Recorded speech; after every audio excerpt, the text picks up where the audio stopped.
Fungsi dari skaba ini adalah melindungi mesin dari sambaran petir dan juga dari lonjakan listrik, yang mana dari hal inilah kita bisa menghemat pengeluaran biaya untuk perawatan mesin.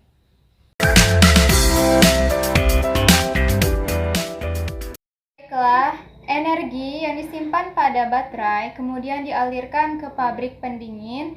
Ini akan bertahan lama selama 1 minggu tanpa adanya gangguan. Dan ini bisa kita gunakan saat cuaca memburuk seperti tidak adanya radiasi matahari.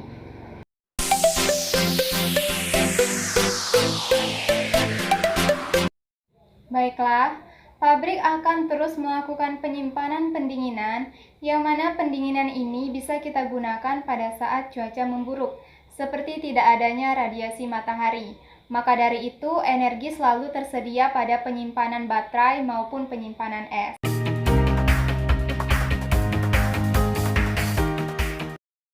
Ketika kita ingin mendapatkan pendinginan yang berasal dari baterai, maka baterai itu harus terisi penuh terlebih dahulu agar bisa bekerja secara maksimal.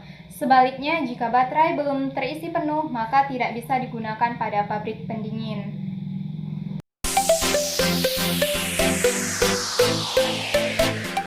Pada opsi kedua, kita hanya menggunakan penyimpanan es, dan penyimpanan baterai kita gunakan pada opsi pertama.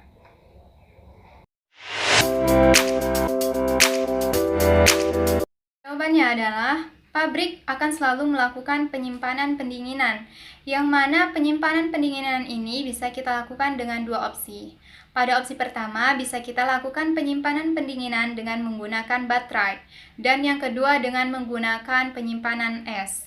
Dan kedua opsi ini bisa kita gunakan pada kondisi atau cuaca yang memburuk seperti tidak adanya radiasi matahari. Maka penyimpanan pendinginan ini bisa kita lakukan atau kita gunakan dan akan memberikan pendinginan selama 1 minggu untuk daerah tambang di bawah tanah. Dan pada tabel ketiga juga sudah dijelaskan bahwasanya kedua opsi tersebut membutuhkan panel fotovoltaik dan juga harga yang berbeda, sehingga menghasilkan kisaran tabungan yang juga berbeda.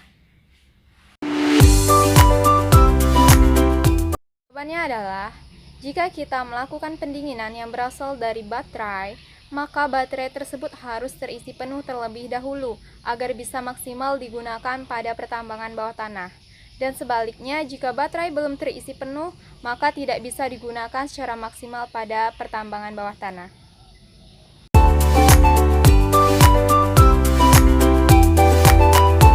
Jawabannya adalah karena suhu permintaan disesuaikan oleh suhu yang dibutuhkan oleh daerah tambang untuk melakukan proses pertambangan.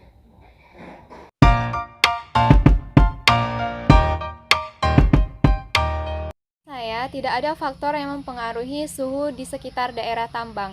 Mengapa? Karena suhu di sekitar daerah tambang sama halnya seperti suhu lingkungan yang seperti sekarang ini kita rasakan, selalu berubah-ubah dan tidak tetap.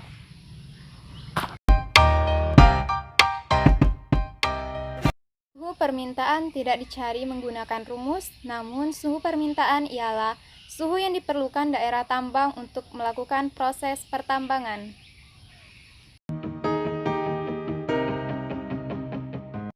Baiklah, suhu yang diperlukan untuk melakukan proses pendinginan yaitu sebesar 18 derajat Celcius.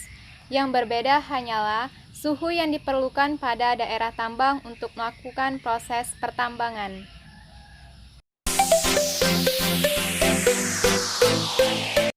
Baiklah, pendinginan yang dilakukan pada pertambangan bawah tanah ini sangat efisien jika kita terapkan di Indonesia.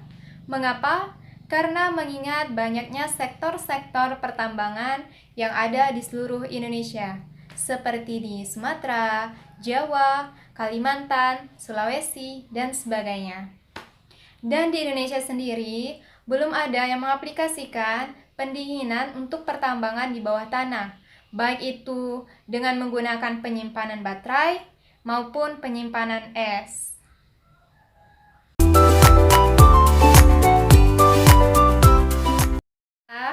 Manfaat dan kegunaan yang bisa kita dapatkan dari pendinginan pertambangan bawah tanah ini adalah kita bisa menyimpan pendinginan yang sewaktu-waktu akan kita gunakan pada saat tidak adanya radiasi matahari.